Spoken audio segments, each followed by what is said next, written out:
চললাম ঈশিতার বাড়ি girls party করতে। যাওয়ার সাথে সাথে জুস দিল, দিয়ে দিল ঘুগনি।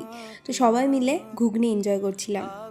আর এসেই আমরা ওয়েট করিনি, খাওয়া দাওয়া শুরু করে দিয়েছি। তারপর আমাদের সামনে চলে আসলো দুপুরবেলার লাঞ্চ। লাঞ্চে ছিল বিরিয়ানি।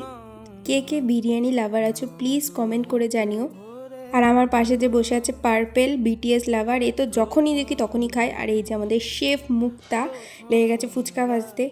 ঈশিতাও কিছু কম যায় না, ও লেগে পড়েছে। আর এই দেখো ফুচকা বানাচ্ছে, চটকায় মটকায় কী যে করছে, তাও আমাদের জিভ থেকে জল বেরিয়ে যাচ্ছে। সত্যি ফুচকা হলো মেয়েদের ইমোশনস। এখন তো মেয়েদের থেকে ছেলেরা বেশিই খায়। ছাদে চললাম গার্লস পার্টি করতে। আর ঈশিতাকে একটা দায়িত্ব দেওয়া হয়েছিল কেক কাটার।